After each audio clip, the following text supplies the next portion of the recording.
In the name of Almighty Allah, Assalamu alaikum, dear students. Hope that you all are well at your homes. I am your teacher, Muhammad Shafi Mir, working at Government Primary School, Mugdamala, Haripura, Education Zone, Langate, Cluster Head, Haripura. Today my topic is plants for class 2nd and 3rd, subject EVS. देखो बच्चों, कल हमने पढ़ा है animals, birds, इनके बारे में। आज हम पढ़ेंगे प्लांट्स के बारे में। वुचतो टाइटो बच्चों, प्लांट्स कमन वन प्लांट्स यानी कि यम त पानस अंद पक कुल कट वुचान अमन वन plants. We see different kinds of plants around us वुचान पानस अंद पक वारियाहन किस्मन हंद कुल। अमन मज कह कुल यम लकट कह कुल यम बड़। Plants have different shapes and sizes. अमन मुख्तलिफ शक्ल तो मुख्तलिफ साइज। कह बड़ कह लकट। अगर निमो एप्पल ट्री पत निमो योर कन popular tree.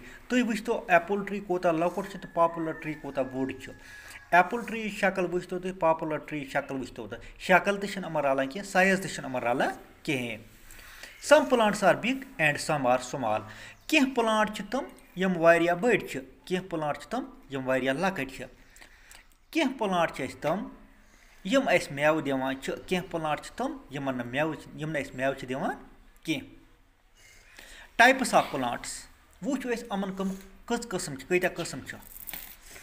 A very big plant with a single strong stem is called tree.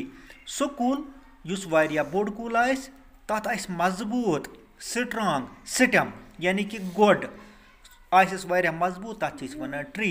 अकुई तथ आइस अकुई गोड बे आइस मजबूत तथ इस वना ट्री। सो कूल या मजबूत गोड आइस तथ वना इस टाइटो बच्चो ट्री। एग्जांपल वुचो एप्पल ट्री।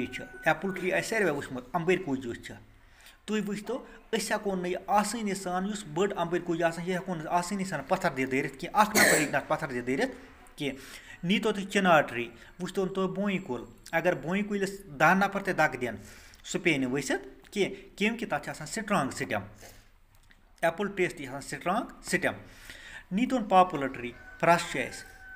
अगर फ्रसस 2 नफर ते दक दिमो पत् दपो दिमो बोड़ फ्रस सह दिमो दरित, सह हेको दरित दिथ कह, क्योंकि सुस तथ स्ट्रांग स्टेम सह तथ मदद कर कत मज खड़ा रोजनस मज।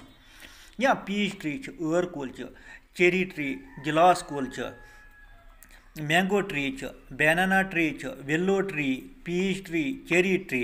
एप्पल ट्री गो अंबर कुज, चिनार ट्री गई बोई, पॉपुलर ट्री गो फ्रस, विलो ट्री गई ईर, बनाना ट्री गो ये कहें केल कुल, मैंगो ट्री गो अम्ब कुल ये कहें, पीच ट्री गो एर कुल, चेरी ट्री गो गिलास कुल या ओलचि कुल यमन वन। टाइटो बच्चो अम गई तम प्लांट यमन स्ट्रांग स्टेम अमन वन ट्री। यम हसा गई ट्री। प्लांटन मज टमाटो प्लांट ती रोज प्लांट ती सारी इन प्लांटन मज, मगर यमन वन यम हसा गई ट्रीज। यम हसा गई ट्रीज क्या अमन ट्रीजन अमन स्ट्रांग स्टेम।